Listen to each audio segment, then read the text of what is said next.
आप सभी को प्रणाम। विद्या भारती मालवा प्रांत की ओर से मैं शालिनी चंदू। आज जो हम टॉपिक समझने वाले हैं वो है एआई। एआई अर्थात आर्टिफिशियल इंटेलिजेंस। आज जो समय है वो हम देख रहे का है एआई का है। आज अधिकतर जो वर्क किए जा रहे हैं वो किसके माध्यम से किए जा रहे हैं? एआई के माध्यम से। कोई आपको फोटो एडिट करना है, वीडियो बनाना है, म्यूजिक या कोई आपको कंटेंट चाहिए, कुछ भी वर्क यदि आप करना है तो आप एआई के माध्यम से उसको आसानी से कर सकते हैं। एआई इवन हम देख रहे हैं हमारा व्हाट्सएप है, फेसबुक है, इंस्टाग्राम है, इन सब में भी ऐड हो गया है। तो हम ये सब तो हमको समझ में आ गया कि एआई से सब वर्क हो रहे, लेकिन आखिर एआई है क्या, ये अभी हमको थोड़ा सा डीपली पता नहीं है। क्या इसके टाइप्स होते हैं, क्या इसके लाभ है, नुकसान है, इसका मतलब पूरा जो जानकारी, पूरा कंटेंट है, उसके बारे में आज जो है वो हम समझने वाले हैं कि एआई आखिर होता क्या है। तो सबसे पहले जो एआई है वो क्या है? एक मशीन। एआई जो है एक मशीन के रूप में कार्य करता है, करेगा मानव के समान काम, लेकिन वो एक्चुअली है क्या? मशीन। जिसको किसने बनाया है?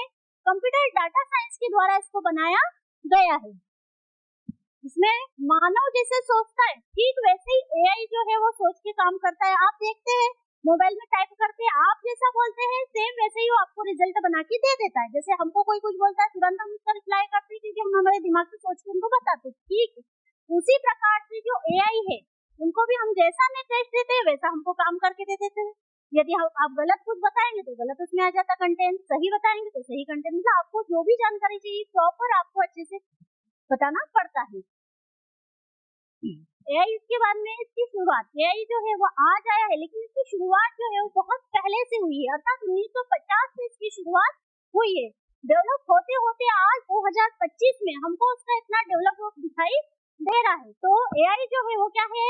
बनावटी, कृत्रिम, आर्टिफिशियल रूप से बनाया गया है। अर्थात एक मनुष्य का कंप्यूटर जो है उसको मानव के दिमाग के समान बना दिया गया है कि मानव जैसे अपने माइंड से काम करता है, ठीक उसी प्रकार से कंप्यूटर जो है वो कंप्यूटर के द्वारा रोबोट जो है वो कार्य करता है। नेक्स्ट इसके आगे हम समझेंगे कि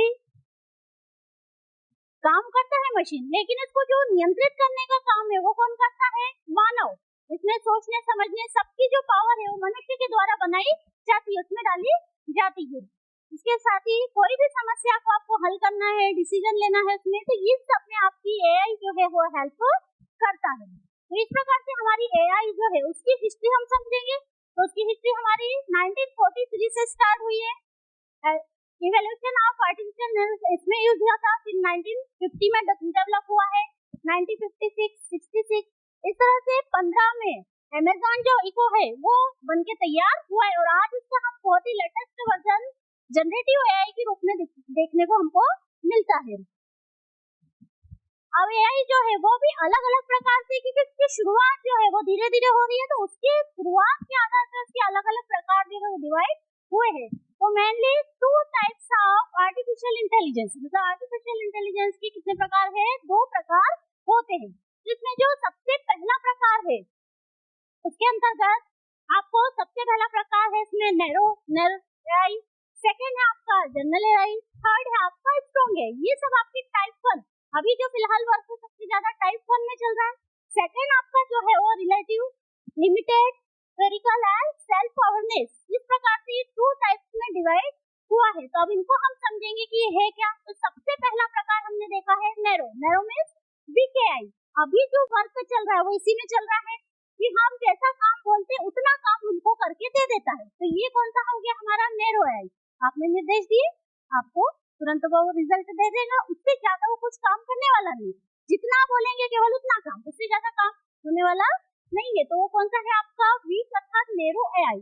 इसके अंदर सेकंड है आपका जनरल एआई। जनरल तो सामान्य, तो जैसे हम काम करते हैं, हमको पता है हम मानव है ना, क्या हमको करना है क्या नहीं करना है, इसका तुरंत हम डिसीजन ले लेते हैं। सामने हमको कोई दिखती है बात, समस्या, तो उसपे किस प्रकार से हमको रिजल्ट देना है तुरंत हम उसको दे देते हैं। तो जब इस प्रकार से एआई काम करने लगेगा तो वो होगा जनरल एआई। अभी जनरल एआई में डेवलप इतना अभी हुआ नहीं, अभी फिलहाल जो चल रहा है वो वीक नैरो एआई जो है वो कार्य कर रहा है। धीरे धीरे आप डेवलप होके इसमें फिर परिवर्तित हो जाएंगे। उसके अंदर थर्ड आपका सुपर एआई।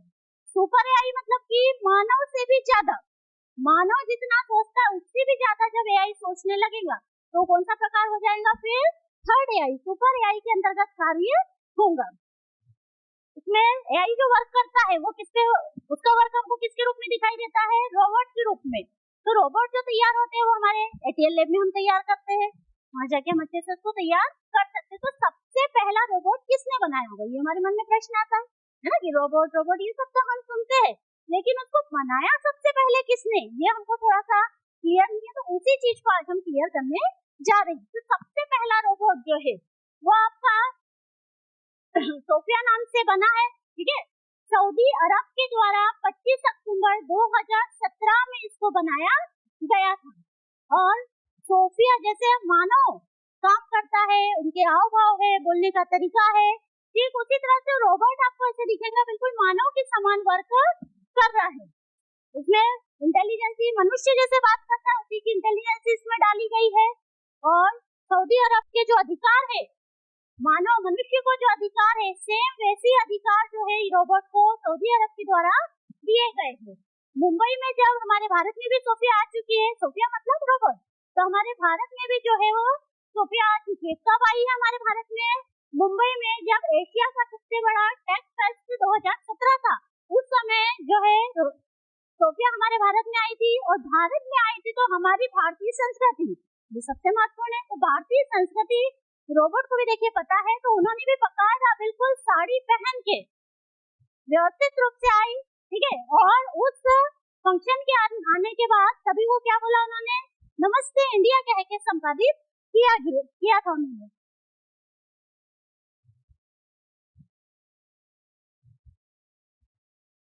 अब एआई का जो वर्जन है वो सबसे ज्यादा आपको अधिकतर सभी को पता चुका है कि एआई का जो लेटेस्ट वर्जन है वो कौन सा है हमारा?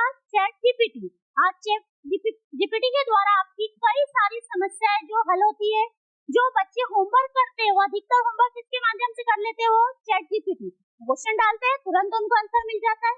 आपको किसी प्रकार का कोई डाटा चाहिए, कोई विश्लेषण के लिए, एनालिसिस के लिए, किसी भी प्रकार की इंफॉर्मेशन आपको बहुत कंफ्यूजन हो रहा है, बिल्कुल समझ में नहीं आ रहा है, बहुत ज्यादा प्रॉब्लम हो रही है, तो उस कंडीशन में आप चैट जीपीटी में जाइए, ठीक है। इसका ऐप दिया गया है, उसको आप इंस्टॉल कर सकते हैं और आपकी जो भी समस्या है 8 क्वेश्चन में आप लिखिए, आपको तुरंत उसका रिप्लाई में पूरा आंसर सॉल्यूशन होके मिल जाएगा। आपको कोई निबंध लिखना है, निबंध मिल जाएगा, कोई मैटर लिखना है, मैटर लिख सकता है।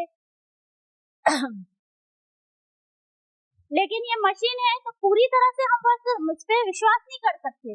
मैटर मिल रहा है, लेकिन एक बार थोड़ा हमारा दिमाग लगा के भी उसको पढ़ना है, उसमें क्या सही है गलत है, ये थोड़ा सा सोचने समझने की शक्ति हमारे में होना चाहिए, विचार करके काम करना है, क्योंकि वो क्या है? मशीन, और हम क्या है? मानव। समझ हमें है, मशीन में नहीं है, क्योंकि हम तो उससे काम करा रहे, इसलिए हमको सही डिसीजन लेके उसमें काम करना। इसके बाद में चैट जीपीटी के बाद में नेक्स्ट जो है वो क्या है? चैटबॉट। जो चैटबॉट है वो भी क्या है? अपना एआई का एक रूप है, एआई के समान ही उसमें वर्क किया जाता है। चैटबॉट अर्थात जो कंपनी को डेवलप करेंगी वही कंपनी पे वर्क कर सकती, हर कोई व्यक्ति इसमें काम नहीं कर सकता। जैसे जियो ने इसको लॉन्च किया है ना, तो चैटबॉट जियो का जब आप ऐप डाउनलोड करेंगे उसके अंदर मिलेगा, तो आपको उस कंपनी से संबंधित कोई भी समस्या है, कुछ भी जानकारी आपको चाहिए, कोई भी बात पूछना है, तो पूरी इंफॉर्मेशन आपको निकाल के दे देगा। वैसे ही बहुत सारी कॉलेज, यूनिवर्सिटी, ठीक है, उन्होंने भी अपना चैटबॉट जो है उसको डेवलप करके रखा है। तो एआई जो है उसके बहुत सारे क्षेत्रों में जो है चैटबॉट का प्रयोग किया जाता है। कई कंपनियां अपने कस्टमर के सपोर्ट के लिए इसको अपनी कंपनी में जो है लॉन्च करती है कि कस्टमर अलग अलग जगह है, उनको कुछ प्रॉब्लम है कंपनी की, तो चैटबॉट में जाके वो क्वेश्चन करे, कंपनी के द्वारा उनको पूरा आंसर मिल जाता है। तो कंपनी नहीं देती, चैटबॉट में ही सारी सेटिंग है उसके, क्योंकि एआई का फीचर है तो सारे आंसर उनको ऑटोमेटिक मिल जाएंगे। अब जो है बैंक है, अब बैंक के लिए क्या होता है? पहले क्या होता था, हमको कुछ भी काम बैंक में रहता था तो बार बार बैंक में जाओ, बैंक में इतनी दूर जाओ, उसके लिए एक तो समय निकालो, दूसरा बैंक में जाने के बाद वहाँ पे भीड़ रहती है, लाइन में लगे रहो, बहुत ज्यादा समय हमारा खराब होता था। लेकिन अब बहुत सी बैंकों ने अपने ऐप में उसमें अंतर्गत भी चैटबॉट जो है ऐड कर दिया है, तो उसमें चैटबॉट में जाके आपके बैंक से रिलेटेड, क्योंकि अधिकतर समस्या हमको बैंक से होती है, तो वो सब आप इसमें जाके सॉल्व कर सकते हैं। चैटबॉट में आपको बैंक की सारी इंफॉर्मेशन आपकी मिल जाएंगी, जो भी चाहिए आपकी समस्याओं का समाधान इसमें हो जाता है, तो बैंक से जाने की जरूरत नहीं है, वहीं पे आपका पूरा समाधान हो जाएगा। आप कस्टमर केयर नंबर पर भी बात कर सकते हैं इसमें। उसके बाद में आप ऑनलाइन ये चैटबॉट आपको जो है पूरा सपोर्ट करेंगे, मतलब इसके लिए नेट के द्वारा ही पूरा काम करता है। इसकी बहुत सारी समस्या इसके द्वारा सॉल्व होती है। इसके बाद में एजुकेशन सेक्टर, अब हम बात करेंगे एआई जो है उसके हमने देख लिया चैटबॉट भी वर्क कर रहा है, चैटजीपीटी वर्क कर रहा है, लेकिन एजुकेशन सेक्टर जो है सबसे ज्यादा इसमें उसका प्रयोग किया जा रहा है। तो किस तरह से काम किया जा रहा है, तो इसमें छात्रों को और शिक्षक संस्थाएं सभी के लिए क्या है ये फायदेमंद है, क्योंकि आपको इसमें बहुत सारा कंटेंट, नई नई जानकारी, बहुत कुछ इसमें चाहिए रहता है, क्योंकि बहुत विस्तार है शिक्षा का। तो छात्र स्टूडेंट संस्थाओं के लिए बहुत ज्यादा फायदेमंद है, शिक्षकों के लिए भी बहुत फायदेमंद है, क्योंकि उनको भी बहुत सारा मेटा नोट्स तैयार करना है, तो उसमें जाके एआई में जाके अच्छे से तैयार कर सकते हैं। लेकिन कंटेंट को एक बार टैली जरूर करना है कि कितना सही है और कितना गलत है, क्योंकि वो मशीन है, बार बार हम ये बात बोल रहे हैं ना, उस पर पूर्णतः हम विश्वास नहीं कर सकते, क्योंकि दिमाग हमारे पास है, मशीन के पास नहीं है। तो हमको हेल्प मिल जाएगी, ओनली हेल्पफुल है, हम उस पर पूरी तरह से डिपेंड नहीं हो, तो ये ज्यादा बेटर है। इस बार हम अपनी ओर से भी जो हमारा कंटेंट है उसको भी तैयार करें। हेल्प के लिए हम जरूर इसकी मदद एआई की ले सकते हैं। इसके बाद में अधिकतर जो क्वेश्चन है, एलेक्सा जो है इससे आप क्वेश्चन करिए, तो एलेक्सा के माध्यम से भी आपको अधिकतर आंसर मिल जाएंगे। एआई जो है ग्रेडिंग, शिक्षक जो है उनके पास कई सारा डाटा रहता है, क्योंकि बहुत सारे स्टूडेंट उनकी क्लास में है, उनका डाटा उनको एनालिसिस करना है, इतना समय उनके पास नहीं है कितना सारा डाटा, क्योंकि बहुत सारे काम रहते हैं, तो उनको ऐसा कुछ वर्क है तो वो भी वो एआई के माध्यम से कर सकते हैं। कहीं पे आपको होमवर्क देना है वो भी आपका हो जाएगा। उसके बाद में आपको फीडबैक लेना है ना, कितने स्टूडेंट ने करा है होमवर्क, नहीं करा है, वो हमको सबमिट करे, तो ये सब कार्य भी आप एआई के माध्यम से करवा सकते। घर बैठे पूरा होमवर्क आपको स्टूडेंट का अवेलेबल हो जाएंगे, उपलब्ध आपको हो जाएगा। इसके बाद में कुछ व्यक्तिगत आपको अनुभव कुछ सीखना है, रिसर्च शोध करना है, तो वो भी आप इसके द्वारा अच्छे से कर सकते हैं। उसके बाद में बायजूस है, अनअकैडमी है, ये सिर्फ प्लेटफॉर्म है, बहुत ज्यादा वर्क कर रहे, पूरे देश में वर्क कर रहे, ऑनलाइन अपनी क्लासेस जो है चला रहे, जैसे आर्गन ऑनलाइन क्लास से पढ़ रहे, ठीक वैसे ही वो जो अकेडमी है वो भी अपनी ऑनलाइन क्लासेस चला रही है। तो उनका भी जो पूरा कार्य है वो किसके माध्यम से हो रहा है, एआई के माध्यम से कार्य हो रहा है, इसके द्वारा वो पूरे देश में अपनी शिक्षा जो है वो पहुंचा पा रहे हैं। अब इसके बाद में अभी अपन ने एजुकेशन का देखा, एजुकेशन प्लस व्यवसाय, व्यवसाय के क्षेत्र में भी एआई का बहुत ज्यादा फायदा है, ठीक है। इसमें आपको जो है बहुत सारी ऑटोमेटिक मशीनें जो चल रही है वो किसके माध्यम से चल रही है, एआई के माध्यम से है। अब व्यापार में देख रहे हैं बहुत सारी मशीनें एटीएम आपके, ठीक है ना, यूएस मशीन है, ये सब इसी के द्वारा चल रही जाती है। तो इसके द्वारा रचनात्मक कार्य भी क्या होते हैं, बढ़ते हैं, नई नई क्रिएटिविटी, क्योंकि इसके द्वारा आपको आइडिया मिलेगा तो आप और कुछ नया करेंगे, क्योंकि थोड़ा आपकी वो हेल्प करता है, मतलब आप जो सोच रहे हैं उससे थोड़ा सा ज्यादा सोच के और आपको बता देता है, फिर आप उससे ज्यादा सोचते हैं, मतलब इसकी क्रिएटिविटी जो है। और आज जो एनईपी है, नई शिक्षा नीति है, उसमें किसकी बात की करी गई है, क्रिएटिविटी की, कि स्टूडेंट जो है उसमें क्या होना चाहिए, क्रिएटिविटी, क्रिटिकल थिंकिंग होना चाहिए, प्रॉब्लम सॉल्विंग होना चाहिए, ये सब उसमें होना आवश्यक है। तो ये सब फीचर्स भी एआई के माध्यम से बहुत अच्छे से हम स्टूडेंट में ला सकते हैं, वो सब ये वर्क इसके द्वारा कर सकते हैं। उसके बाद में एआई जो है वो शुद्धता भी प्रदान करता है ना, मतलब आपको जो भी डाटा चाहिए वो आपको मशीन के द्वारा, मतलब एआई के द्वारा तुरंत उपलब्ध हो जाता, कहीं से भी आपको डाटा चाहिए तो आपको वहां तक जाने की आवश्यकता नहीं है, एआई के माध्यम से तुरंत वहां का डाटा आपके पास आपके कंप्यूटर सिस्टम में दिखाई देने लग जाएगा। उसके बाद में विश्लेषण करना, डाटा का एनालिसिस करना है, क्योंकि बैंक है वहाँ कई लोगों के खाते, हमको कुछ एनालिसिस करना है तो उसके माध्यम से कर सकते हैं। कंपनी है, कंपनी में कई शेयर होल्डर है, उनका डाटा एनालिसिस करना है तो वो इसके माध्यम से कर सकते हैं। इसके बाद में इसका रखरखाव जो है, ठीक है ना, शर्तों के अनुसार इसका रखरखाव उचित प्रकार से करना होता है। अब एआई के हमने फायदे तो देख लिए ना कि एआई से बहुत ज्यादा फायदा है, लेकिन प्रकृति का नियम है कि कुछ फायदा है तो थोड़ा बहुत नुकसान भी वहाँ पे होता है। ठीक उसी प्रकार से एआई से हमको कुछ फायदे है तो कुछ इसमें हमको नुकसान भी है। तो सबसे पहला नुकसान क्या है, रोजगार कम करना, क्योंकि अधिकतर कार्य कैसे किया जा रहा है, मशीनों से, तो मशीनों से काम होने के कारण क्या हो रहा है, रोजगार कम हो रहे हैं। तो रोजगार कम हो रही है, बहुत बड़ी समस्या है, तो उसका समाधान भी ये समस्या है। तो कोई भी दुनिया में ऐसी समस्या नहीं है जिसका समाधान नहीं है। तो रोजगार कम हो रहे हैं तो आपको क्या करना है, टेक्निकल बनना है। यदि आप टेक्निकल नॉलेज आपके पास अच्छा है, उस क्षेत्र में काम कर रहे हैं तो आपके पास रोजगार ही रोजगार है। ठीक है ना। तो उसके लिए आपको इसको सीखना है, मतलब दोनों तरह से फायदे और नुकसान इसके दोनों बताए गए हैं।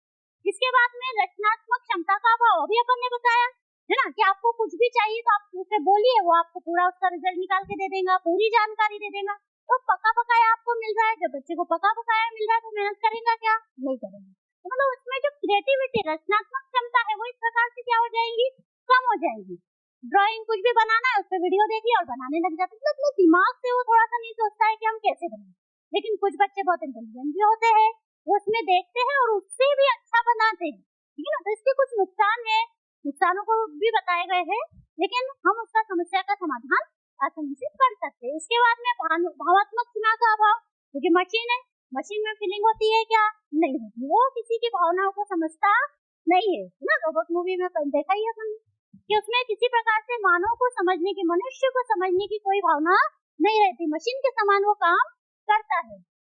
उसके बाद में नैतिक दुर्भाव है ना, कई प्रकार के हम देख रहे हैं समाज में विकृति भी आ रही है ना। अभी एआई का हम बात कर रहे हैं तो एआई में क्या हो रहा है, फोटो बन रही है लेकिन उस फोटो का कई जगह मिसयूज भी किया जाता है ना। तो इस तरह से इसकी कुछ असुविधाएं भी होती है।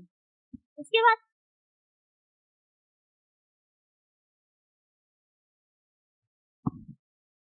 मनुष्य के आलस है ना, व्यक्ति को जब सामने सब ऑटोमेटिक काम करके मिल रहा है तो काम करेगा क्या?